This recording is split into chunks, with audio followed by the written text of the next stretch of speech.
El tema que quiero dar el día de hoy se llama Orando guiados por el Espíritu Santo. Ya acabamos el Padre Nuestro. Verdaderamente aprendimos muchísimo del Padre Nuestro. Pero ahora quiero decirte algo, porque hay muchas personas, yo noto que hay personas que oran, definitivamente escucho a muchas personas orar, pero muchas veces yo veo que personas se quedan en un plano terrenal todavía, donde nuestra oración se condiciona muchísimo por las circunstancias. Y entonces veo que las personas muchas veces no logran que su oración trascienda a un plano espiritual y a un plano sobrenatural. Y eso es importante. Porque hay muchas personas que oran definitivamente, pero seamos sinceros, hay personas que cuando oran, uno siente que algo se estremece en su sesión. O sea, todos yo creo que hemos escuchado a alguien que cuando ora, es que algo hay en esa persona. O sea, no es normal. ¿Por qué? Porque no son las palabras que dijo. Porque hay personas que oran poéticamente, casi, y hablan palabras muy específicas, las escogen muy bien y se escucha bonito esa oración. ¡Wow! ¡Qué bonita oración! ¡Qué bonitas palabras utilizó! Pero hay personas que cuando oran se estremece algo aquí adentro. Hasta la piel se te pone chinita y dices, híjole, hay algo diferente, ¿no? Hay algo diferente. Ahora, qué importante es poder pasar a ese nivel, donde mi oración no sea un conjunto de palabras bonitas, un conjunto de oraciones bien redactadas, y se conviertan en una oración de autoridad, en una oración de fe, en una oración de poder. Qué diferente es cuando escuchamos una oración, por ejemplo, que dice, bueno, Señor, si es tu voluntad, yo te pido que, pues, si puedes y si tal vez, Señor, hay manera en la que tú puedas sanar a un enfermo. Y entonces, pues, puede sonar una oración bien, ¿no? Pero qué diferencia es cuando escuchamos una oración de poder, una oración que declara la palabra de Dios, una oración que dice, Señor, te pido y empieza a tomar autoridad, tu palabra nos enseña y la atmósfera cambia y la habitación cambia y dices, después de la oración, yo creo que el milagro puede suceder. Y con la otra dices, híjole, pues bueno, ya oramos, ¿no? Pero no sales convencido y con el fuego creyendo que algo poderoso pueda suceder. Con esta clase yo quiero retarlos a ustedes a que pasemos de una oración donde tal vez Dios haga algo, a una oración donde verdaderamente salgamos creyendo que hemos conquistado lo que hemos pedido, aun cuando las circunstancias no cambien. No quiero decir con esto que estas oraciones de poder, pues resulta que ya el otro día cambió todo. No, a veces no. Yo he estado muchas veces en momentos de oración fuertes y poderosos, donde siento la presencia de Dios y digo, wow, Dios va a hacer el milagro, y al otro día las cosas siguen exactamente iguales y muchas veces están peor. Eso pasa. Pero eso no determina mi oración. Vamos a leer varias partes. Mateo capítulo 7, versículo 21 al 23. Mateo 7 del 21 al 23. No todo el que me llama Señor, Señor, entrará en el reino del cielo. No todo el que me llama Señor, Señor. Fíjense cómo aquí, híjole, vamos a meternos aquí en problemas, porque normalmente pensamos que la oración del pecador, la oración de Señor, sé mi Señor y mi Salvador, esa ya te mete al reino del cielo. Pero aquí dicen, no todos los que me llaman Señor, Señor entrarán al reino de los cielos. Qué interesante. Solo entrarán aquellos que verdaderamente hacen la voluntad de mi Padre que está en el cielo. El día del juicio muchos me dirán: Señor, Señor, profetizamos en tu nombre, expulsamos demonios en tu nombre e hicimos muchos milagros en tu nombre. Pero yo les responderé: nunca los conocí. No sé quiénes son ustedes. Aléjense de mí, ustedes que violan las leyes de Dios. Qué interesante. Esta parte de la Escritura es de las partes más interesantes. Y podrían esta parte de la Escritura podría hacer que muchos cristianos tuvieran discusiones de siglos. Primero, hay muchos que usamos, ¿no?, como esta muletilla de: Señor, yo te pido, Señor, que hagas, Señor, lo que tú quieras, Señor, cuando quieras, Señor. Y usamos esa muletilla en nuestra oración porque, bueno, somos buenos para usar muletillas en la vida. Y a veces cuando estamos pensando, pues usamos una muletilla, nos da miedo quedarnos en silencio. Y entonces repetimos: Señor, Señor, Señor, Señor, Señor. Ok, está bien. Tal vez estás pensando, pero recordemos algo. La palabra Señor, recordemos el significado.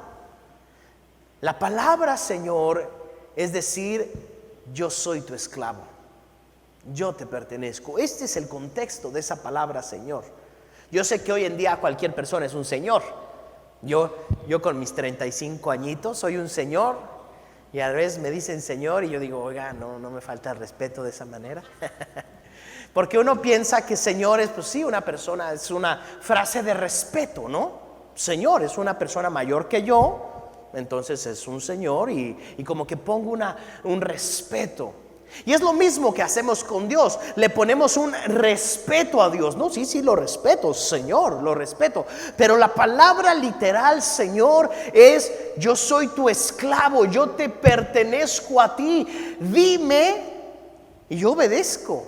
Porque es lo que dice: solo entrarán los que hagan mi voluntad, o la voluntad del Padre, ¿no? Entonces, yo no puedo estar con mi oración diciendo una cosa y estar haciendo otras cosas. Y ese es uno de las cuestiones que debemos de atacar como cristianos. Porque si yo si yo le estoy pidiendo a Dios sanidad, yo tengo que vivir una vida sana. Si yo le estoy pidiendo a Dios que Él me prospere, yo tengo que vivir una vida administrada. Si yo le estoy pidiendo a Dios que no sé, cualquier cosa, que me dé un trabajo, pues yo debo salir a buscar el trabajo, ¿no? Y el problema es que hay muchas personas que en oración dicen una cosa y en sus vidas dicen otra cosa. Y eso nos resta autoridad en nuestra oración. Y por eso muchas veces, no quiere decir que siempre, nuestra oración es plana. ¿Por qué?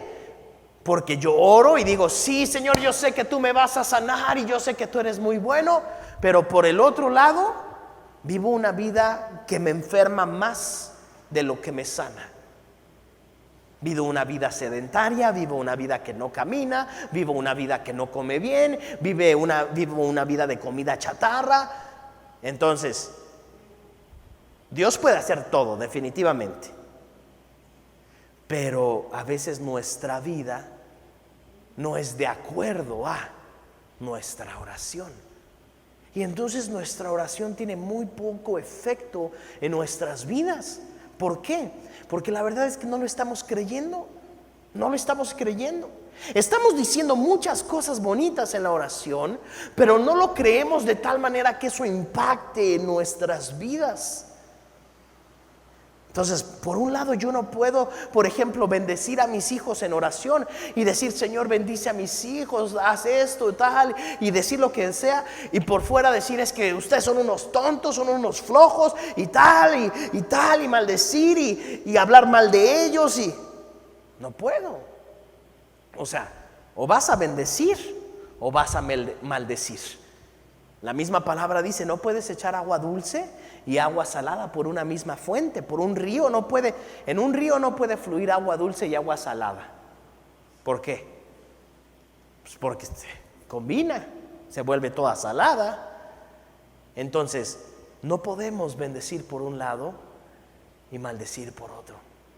Entonces, si me dices, Señor, Señor, pues haz mi voluntad, haz lo que te he pedido. Entonces, ese es uno de los retos que en nuestra oración debemos de tener presentes. Porque si yo estoy orando por prosperidad, ¿qué tengo que hacer para prosperar? Si yo estoy orando por sanidad, ¿qué tengo que hacer para sanar? Si yo estoy orando por salvación, ¿qué tengo que hacer para salvar? Si yo estoy orando por lo que sea, ¿qué tengo que hacer para que mi oración fluya con mis acciones? Y bueno, aquí dice, fíjense, muchos profetizaron en su nombre, hicieron todo, muchas cosas. Y hay una frase importantísima que nos lleva otra vez a la oración. Yo no los conozco a ustedes.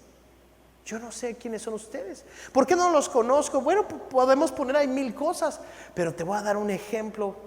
Pues es que sabes que no te conozco porque en los domingos eras una persona, pero los miércoles eras otra persona, entonces no te conozco.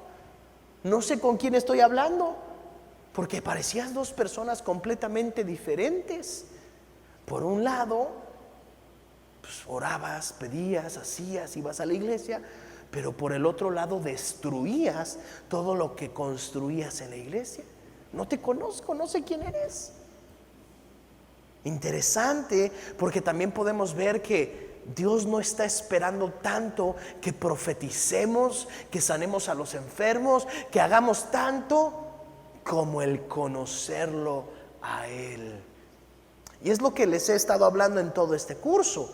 Religiosamente, o sea, cuando nosotros somos cristianos, venimos a una cuestión cristiana, pensamos que el que profetiza viene aquí, pasa aquí adelante y da una profecía tremenda. No, hombre, ese hombre debe de ser un elegido de Dios, un ungido de Dios, alguien muy impresionante. Pero esa persona podría estar haciendo eso impresionante todos los domingos y aún así Dios diría, no lo conozco, no sé quién es. Pero para nosotros, que muchas veces no nos bajamos de esta cuestión religiosa, si hace milagros es un picudazo. Si profetiza es buenísimo. No, hombre, si predica bien no, hombre, wow, un cristiano ejemplar. No. Para Dios es más importante conocerlo a Él. Para Dios es más importante nuestra relación con Él, que si estamos profetizando, haciendo milagros. Todo eso es padrísimo, pero mucho mejor es conocer a Dios. Y por eso muchas veces nos desilusionamos con hombres y mujeres de Dios, porque decimos, wow, esta persona era tremenda, pero de pronto ya no. ¿Qué pasó? ¿Conocía a Dios o no conocía a Dios? Y cuando ya dejan de profetizar, no sabemos por qué. Puede ser por cosas buenas, por cosas malas. El chiste es que deja. Y entonces nosotros los bajamos del pedestal, ya no son tan espirituales. ¿Por qué? Simplemente porque no profetiza una persona, ya no es tan espiritual. Porque no canta en la alabanza, ya no es tan espiritual. Porque ya no predica, ya no es tan espiritual. Todos un día vamos a dejar de profetizar, predicar y todo. Todos. Todo eso pasará. Entonces, eso no es tan importante como conocer a Dios. Y ese, dentro de este versículo que estamos viendo, es mi segundo punto acerca de una oración guiada por el Espíritu Santo, una oración poderosa. Número 1, dije, bueno, pues mi vida tiene que estar de acuerdo, mi oración, con mi vida diaria. Número 2, tengo que conocer a Dios. Tengo que conocer a Dios. Hay tantísimas preguntas religiosas que a veces podemos hacernos, muchísimas. Y sabes una cosa, si no conoces a Dios, tu respuesta va a ser una respuesta religiosa completamente. Mateo capítulo 10, versículos 7 y 8. Mateo 10, 7 y 8. Vayan y anuncien que el reino del cielo está cerca. Sanen a los enfermos, resuciten a los muertos, curen a los que tienen lepra, expulsen a los demonios, den tan gratuitamente como han recibido. Entonces, no quiero tampoco irnos al otro extremo, porque el ser humano tiende a irse a los extremos. No, entonces profetizar y hacer milagros está mal. No, está bien. Jesús nos llamó a hacerlo, pero acuérdense que dentro de estas personas, ¿quién estaba? Judas estaba ahí. Y Judas fue a expulsar a los demonios. Y los demonios se iban. Judas fue a sanar a los enfermos. Y los enfermos sanaban. Judas fue a predicar la palabra y la gente escuchaba la palabra de un gran predicador llamado Judas, que de por sí el nombre Judas hoy es un nombre que nadie le pondría a sus hijos, pero en aquel entonces Judas era un nombre que significa Dios es mi alabanza, o alabo a Dios, tiene que ver algo con alabar a Dios.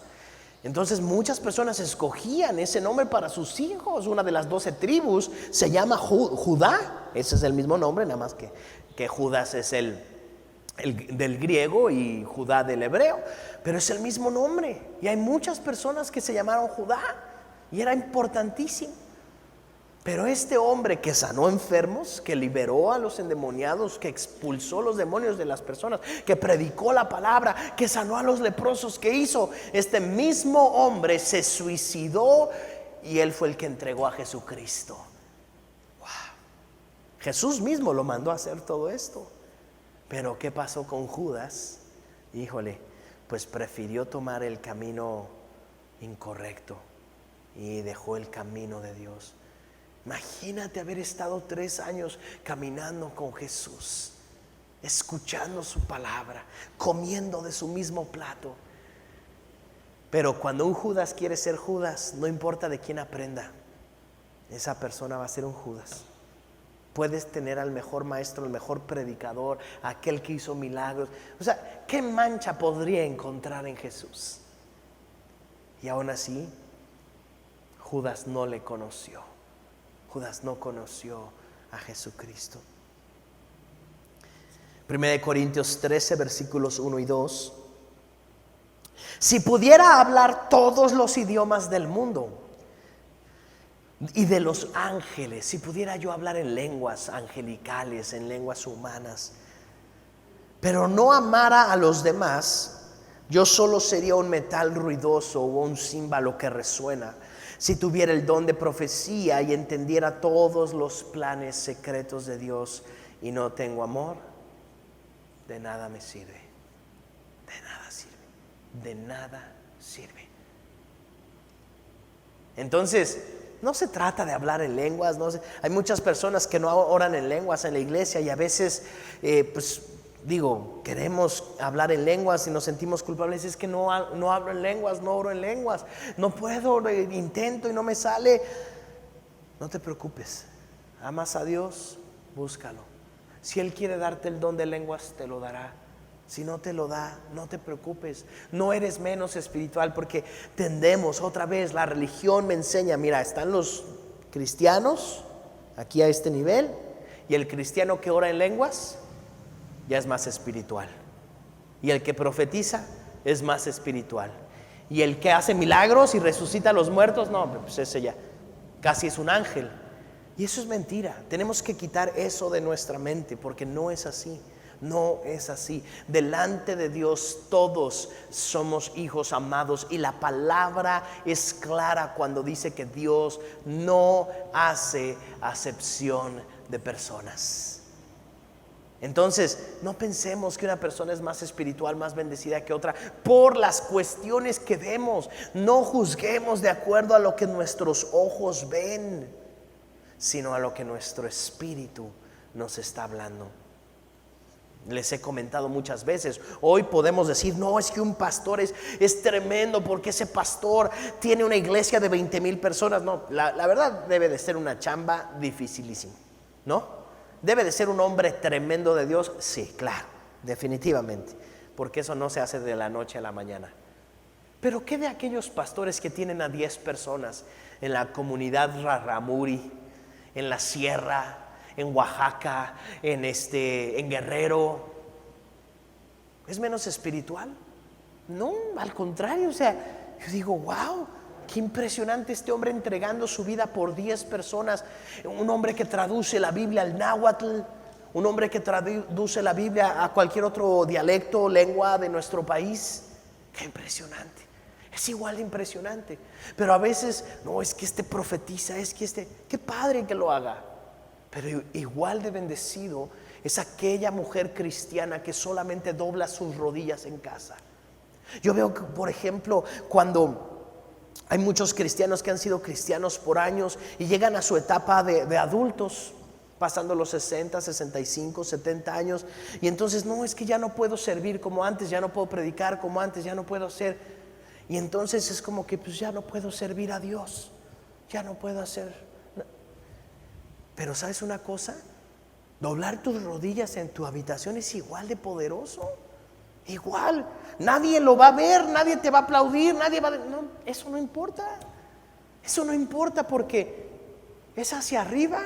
La cuestión es hacia arriba. Es con Dios. Y entonces muchas veces pensamos que todas estas cuestiones que nosotros calificamos como muy espirituales son importantes, y cuando ya no las tenemos, ya no soy tan espiritual. Pero un día todos ya vamos a estar en casa y en ese lugar doblemos nuestras rodillas y oremos, y cosas poderosas pueden suceder, impresionantes. Y tal vez nadie nos dé las gracias y tal vez nadie nos diga nada, pero Dios sabe. Entonces, bueno, el amor es mucho más importante que estas cosas. Vuelvo a lo mismo, no con esto estoy diciendo no hagamos milagros, no hagamos señales, no profeticemos, no estoy diciendo nada de eso. Lo que estoy diciendo es, no le demos un lugar como de si fuera mucho más espiritual, ¿ok? Tiene que tener el nivel correcto en nuestros corazones. Porque yo he visto en iglesias cómo ese tipo de cuestiones se vuelven tan anheladas, tan deseadas, que quieren profetizar, quieren hacer milagros, quieren. ¿Por qué? Simplemente porque a veces lo que quieren es ser vistos. Pero sabes, los guerreros de oración no necesitamos ser vistos. No necesitamos. El cristiano no necesita ser visto, y un enemigo del hacer la obra de Dios es el deseo por ser visto, el deseo de que me vean, el deseo de brillar. Ese es el deseo con el que los cristianos más luchamos. Yo ya tengo unos años siendo pastor y yo veo que a las personas les encanta estar en la alabanza. No saben tocar nada, no saben cantar, pero quieren estar en la alabanza. ¿Por qué? Porque es que ahí es una plataforma, estás arriba, la gente te ve y al final la gente te dice qué bonito cantaste. Bueno, algunos, ¿verdad? Porque también hay unos que te dicen qué horrible cantaste. Y entonces pues eso se siente bien bonito, qué padre. Pero eso no define nada. Yo he visto gente pasar por aquí años y años y luego sus vidas no están cerca de Dios. Pero cantaba impresionante, pues sí, pero quién sabe a quién le cantaba. Pero se sentía la presencia de Dios, sí, porque por esa persona Dios no va a afectar a las demás, jamás. O sea, Dios va a descender con poder, pero si esa persona no hace algo de su vida, en su carácter, pues cantará muy bonito y tocará muy bonito, pero más adelante su carácter va a tener que ser transformado.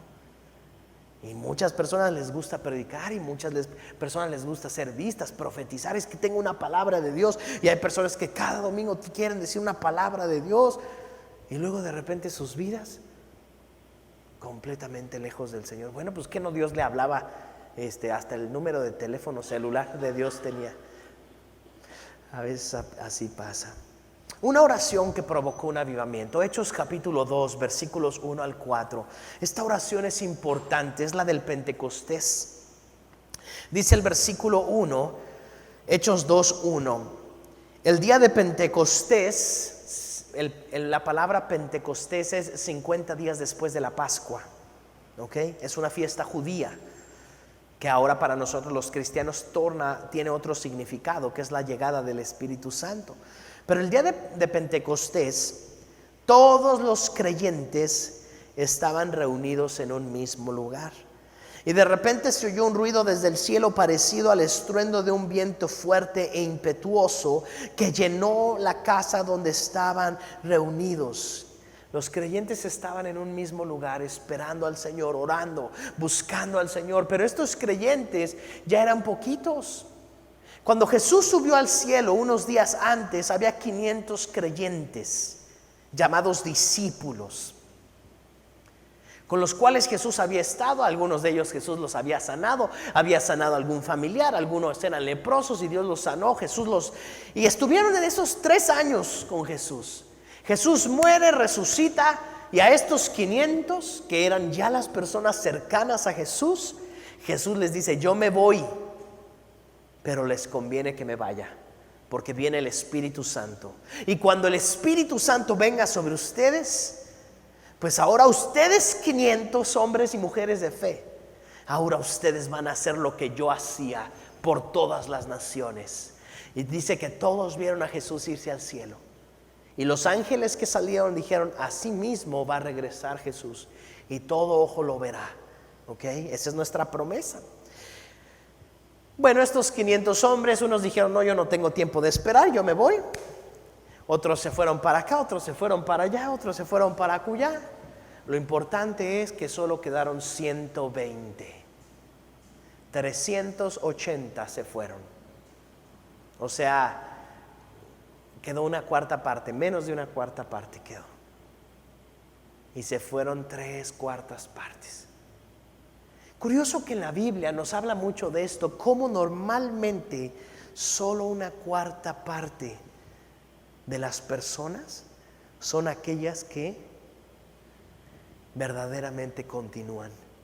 Y las otras 3 partes son personas que se emocionan mucho, pero que al poco tiempo, no, es que no se pudo. Son personas que primero estaban muy contentas y el diablo vino y les robó una cuarta parte. Hay estadísticas en Estados Unidos que dicen que solamente el 25% de la iglesia, solamente el 25%, para que ustedes lo sepan, porque son estadísticas muy certeras, solamente el 25% de una iglesia se compromete. El otro 75% van y vienen, unos vienen, otros van, otros llegan, otros se van, y de repente había gente que, oye, pues esta está súper bien. 25%, quiere decir que 1 de cada 4 se compromete con la iglesia. Y los otros 3 no diezman, los otros 3 no asisten regularmente a la iglesia, los otros 3 casi nunca sirven, los otros 3, y tú te das cuenta y ves a la misma gente sirviendo. Y ves a la misma gente en la iglesia, decimos, vamos a servir en esto. ¿Y quiénes son los que se anotan?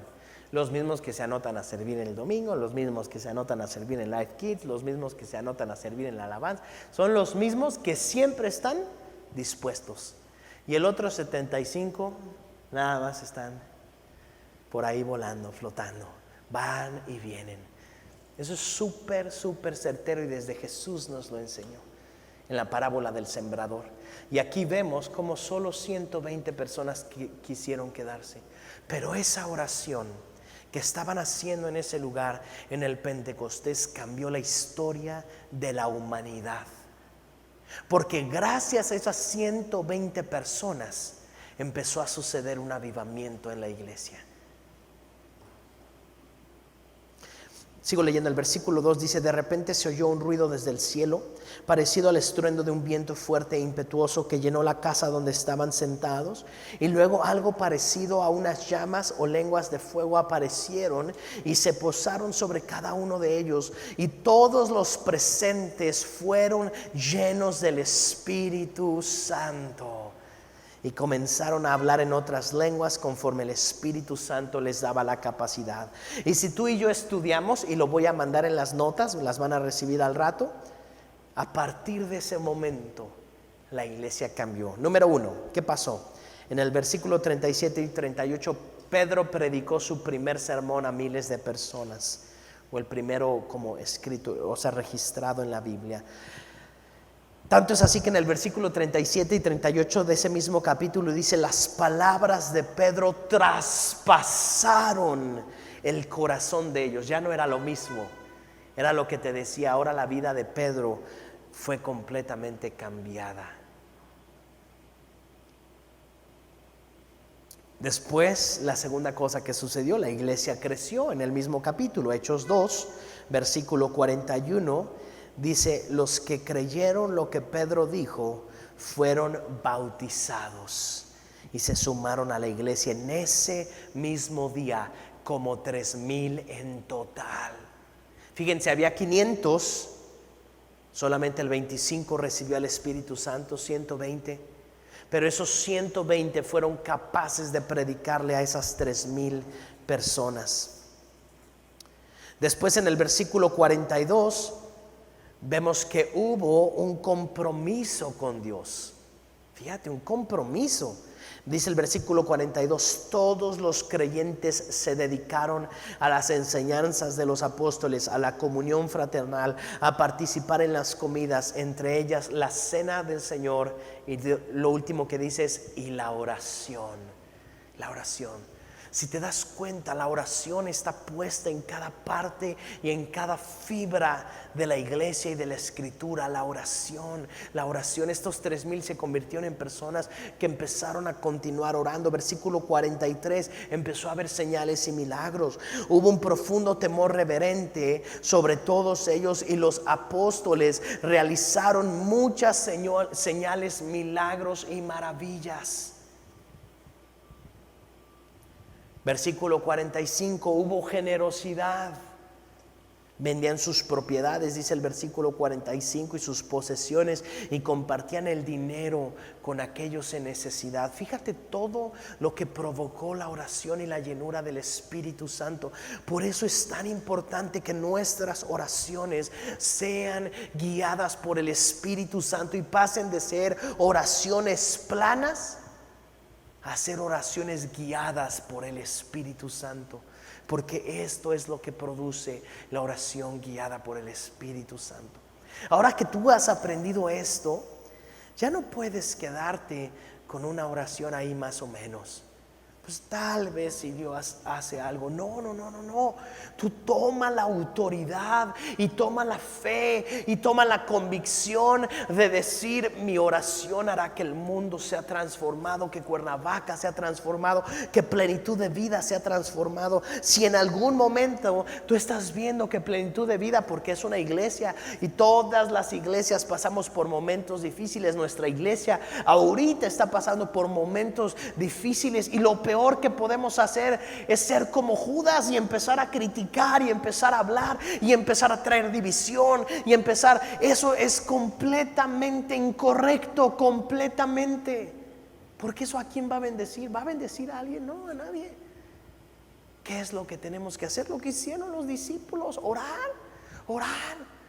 pero no oraciones planas, no oraciones nada más porque bueno, pues no tengo nada que hacer y pues no, oraciones guiadas por el Espíritu Santo, oraciones de poder. Señor, danos sabiduría, danos la gracia, haz milagros, muévete con poder, muévete con tu gloria, haz cosas gloriosas, haz cosas poderosas, y creer que algo está sucediendo.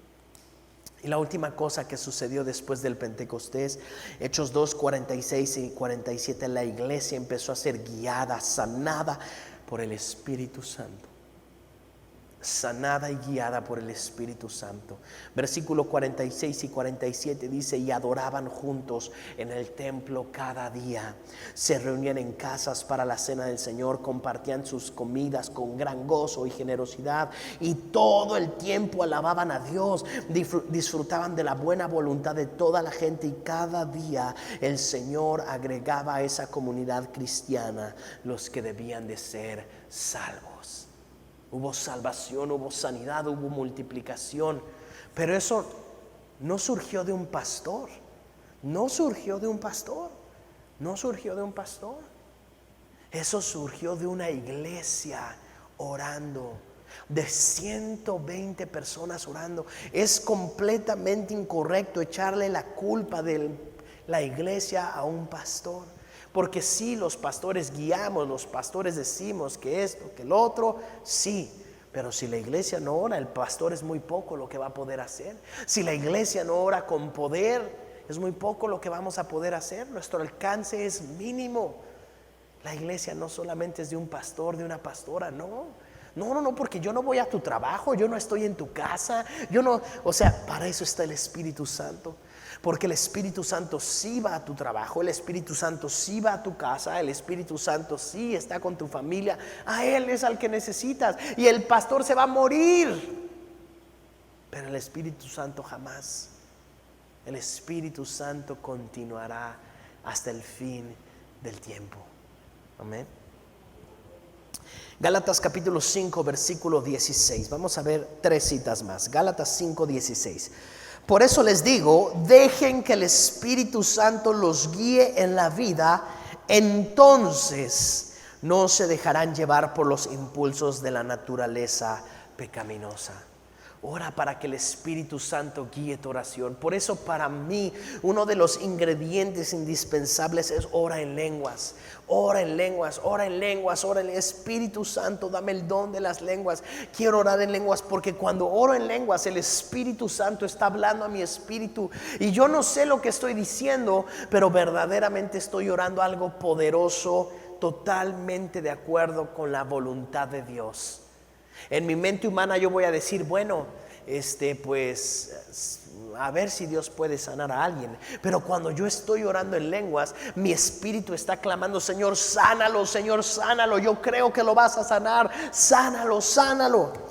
Por eso es tan importante orar en lenguas. Gálatas 5:18 dice en el mismo capítulo, 2 versículos después: pero cuando el Espíritu Santo los guía, ya no están obligados a cumplir la ley de Moisés.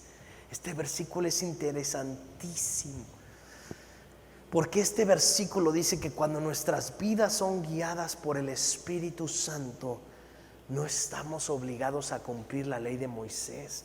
Qué interesante, porque la ley de Moisés, más interesante en aquel entonces, porque la ley de Moisés era prácticamente lo que se tenía que hacer. Pero aquí de repente Pablo dice: es más importante que seas guiado por el Espíritu Santo a que estés haciendo la ley de Moisés. Hoy en día hay muchos cristianos y muchas iglesias haciendo la ley de Moisés, pero no viven vidas guiadas por el Espíritu Santo. Y lo he dicho muchas veces, pues no mato, yo no mato a nadie. Sí, seguramente ustedes tampoco. Pues prácticamente soy un buen cristiano. No, porque no está siendo guiado por el Espíritu Santo. No, pues yo no estoy deshonrando a mi padre y a mi madre. Voy todos los domingos a la iglesia, guardo el día sábado, el día domingo, el día sábado, el día del Señor, pues. Pero aquí dice: no, tú necesitas vivir una vida guiado por el Espíritu Santo. Eso es lo que necesitas. La ley de Moisés fue el preescolar. Ya todo el mundo sabemos que no matas, pero eso ya quedó atrás, eso ya va de cajón. Y última parte que vamos a leer de la Escritura, Hechos 16 del 6 al 10. Luego Pablo y Silas viajaron por la región de Frigia y Galacia, porque el Espíritu Santo les había impedido que predicaran la palabra en la provincia de Asia en ese tiempo. Qué interesante versículo. Sabemos que predicar la palabra es la voluntad de Dios, pero fíjense cómo el mismo Espíritu Santo había impedido que se predicara la palabra de Dios en esa región de Asia en ese tiempo. Qué interesante. Qué interesante, porque una vida guiada por el Espíritu Santo a veces sabe discernir cuando, aunque hay algo bueno que se tiene que hacer, pero si el Espíritu Santo dice es bueno que se haga eso, pero ahorita no. Ahorita no. Hay momentos donde el Espíritu Santo nos dice ahorita no. Aunque es bueno, eso que quieres hacer es bueno, pero ahorita no. Qué interesante. Qué interesante, porque entonces eso nos lleva a vivir vidas guiadas por el Espíritu Santo. Señor, ayúdame a caminar en tu perfecta voluntad. ¿Qué tengo y qué no tengo que hacer? ¿En dónde me tengo que esforzar y en dónde no me tengo que esforzar? Son cosas buenas, sí, pero a veces el Espíritu Santo nos dice, detente. Hay algo que quiero que hagas primero. Hay algo que tiene que suceder primero en tu vida. Hay algo que primero tiene que suceder en tu corazón. Luego, al llegar a los límites con Misia, se dirigieron al norte hacia la provincia de Bitinia, pero de nuevo el Espíritu Santo, el Espíritu de Jesús, no les permitió ir ahí. Así que siguieron su viaje por Misia hasta el puerto de Troas. Esa noche Pablo tuvo una visión. Puesto de pie un hombre de Macedonia, al norte de Grecia, le rogaba: ven aquí a Macedonia y ayúdanos. Entonces decidimos salir de inmediato hacia Macedonia, después de haber llegado a la conclusión de que Dios nos llamaba a predicar la buena noticia. ¿Y por qué Jesús, por qué el Espíritu Santo no estaba permitiendo que se fueran a otros lados? Porque en Macedonia había alguien clamando: necesitamos a Jesucristo, necesitamos a Jesucristo. Y entonces Dios dijo: ok, hay alguien clamando en Macedonia, Pablo y Silas se quieren ir para allá, yo necesito que vayan a Macedonia, porque acá hay alguien orando y pidiendo: por favor, envíenos a Jesucristo, necesitamos oír de Jesucristo, así que ustedes no van a poder ir allá, necesito que vayan a Macedonia. Y trataron de ir a otro lugar y Dios les dijo: no, se van para Macedonia. Es bueno ir a predicar allá, sí, es bueno ir a predicar allá, pero allá están clamando, allá el corazón ya está dispuesto, allá el corazón ya está esperando. Entonces muchas veces el Espíritu Santo nos dice: espérate tantito, porque todavía las cosas no están listas. En la palabra, por ejemplo, vemos un tiempo donde Dios le dice a Abraham: Abraham, yo te voy a dar esta tierra prometida, pero no te la voy a dar ahorita. Primero vas a ir a Egipto y tus descendientes van a ser esclavos por 400 años. ¿Por qué? Porque esta tierra todavía no va a estar lista para recibirte. Necesito que se vayan tú y tu familia 400 años. Imagínate la promesa de Dios. A veces nos estamos quejando porque Dios nos hace esperar 10 años. Y aquí le dijo: espérate 400 años y entonces verás tu tierra prometida. 400 años, imagínate. Abraham sabía que esa promesa ya no la iba a ver, solamente la vio en su espíritu, pero él sabía algo, que en 400 años Dios se le iba a dar. Y lo que pasaba es que esa tierra, dice Dios en su palabra, tú lo puedes leer en el libro de Génesis y Éxodo, esa tierra todavía no había sido tan contaminada como para que el pueblo de Israel pasara a tomarla. Y después de 400 años, esa tierra fue tan contaminada por el pecado que había ahí, que Dios dijo: ahora es el momento, ya se acabó. Ahora es el momento donde tiene que venir mi pueblo a transformar eso. Impresionante que a partir de ahí vino una transformación. Lo vemos lejísimos, eso fue hace miles de años, pero a partir de eso vino una transformación al mundo como lo conocemos hoy en día. Porque de ahí vino Jesucristo, muchos siglos después, pero de ahí vino David, de ahí vino Jesucristo. de ahí venimos tú y yo ahora. Nuestra vida es completamente diferente. Entonces, nuestra oración, termino con esto, tiene que dejar de ser una oración plana, solamente basada en nuestra capacidad y nuestro conocimiento, y tiene que pasar a ser una oración